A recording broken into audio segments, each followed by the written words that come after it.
आज के वीडियो में कीट भक्षी पौधा पर्णघट अथवा घटपर्णी या लीफ पिक्चर को समझाएंगे। चलिए शुरू करते हैं। तो देखिए घटपर्णी में घट का मतलब है कलश या जग या घड़ा कह लीजिए, और पर्ण का मतलब होता है पत्ती।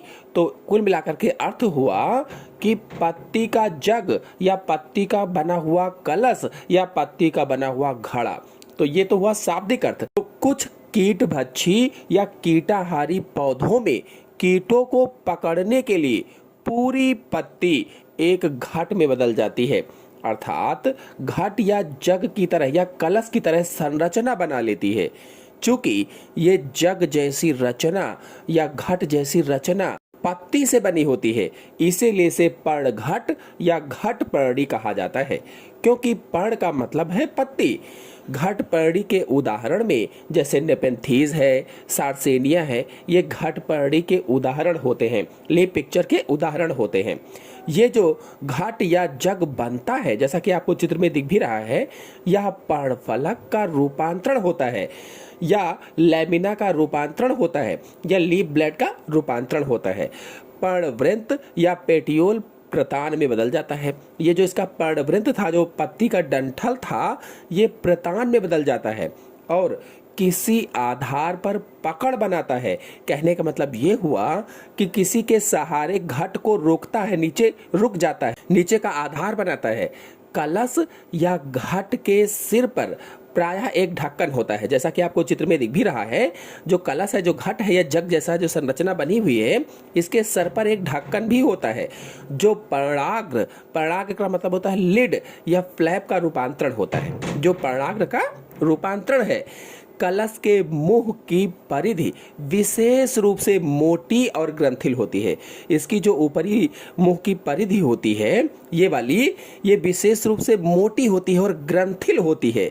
ग्रंथिल का मतलब है कि इसमें ग्रंथियां पाई जाती हैं और जिसमें से कुछ ग्रंथियां मधु स्रावित करती हैं। मधु जो कीटों को आकर्षित करता है, ये जो मधु स्रावित करती हैं, ये मधु कीटों को आकर्षित करता है। इसको देखकर कीट इसके पास आते हैं इसको खाने के लिए। और इनमें से कुछ ग्रंथियां एक जलीय तरल भी स्रावित करती हैं। जलीय तरल जो कलश के अंदर इकट्ठा होता रहता है, जो कलश है इसी के अंदर इकट्ठा होता रहता है। कलश की भीतरी भित्ति चिकनी तथा फिसलनदार होती है। इसके जो भीतर की भित्ति है चारों तरफ, वो चिकनी होती है और फिसलनदार होती है। कोई भी कीटा है तो उसमें फिसल जाएगा। इसी के अंदर वाली जो भित्ति है, भित्ति में नीचे की तरफ झुके हुए रोम भी होते हैं।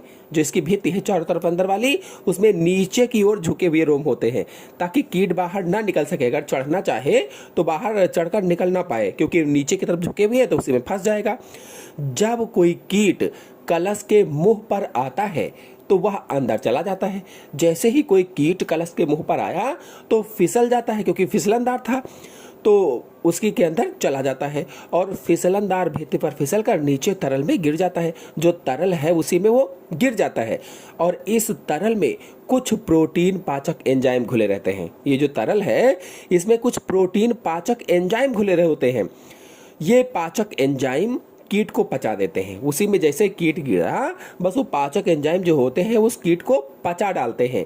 इस प्रकार से ये कीटों का भक्षण करते हैं। बता दें कि ये कलश या घट आकर्षक रंगों के होते हैं और बड़े बड़े होते हैं। आप मानकर चलो कि 30 × 8 सेंटीमीटर तक होते हैं। इस प्रकार के पौधे अगर भारत में देखा जाए तो असम, खासी, गारो, जयंती की पहाड़ियों पर पाए जाते हैं। भारत में कहाँ कहाँ पर? असम, खासी, गारो, जयंती पहाड़ियों पर पाए जाते हैं। इसके अतिरिक्त सुमात्रा, बोर्निया, लंका आदि स्थानों पर भी पाए जाते हैं। तो इस प्रकार से कीट भक्षी पौधा पर्णघट या घटपर्णी या लीफ पिक्चर के बारे में आज मैंने आपको बताया। आशा है आपको अच्छी तरह से समझ में आ गया होगा। समझ में आ गया हो तो वीडियो को लाइक और शेयर कीजिए। चैनल पर पहली बार आए हैं, चैनल को सब्सक्राइब भी कर लीजिए। धन्यवाद।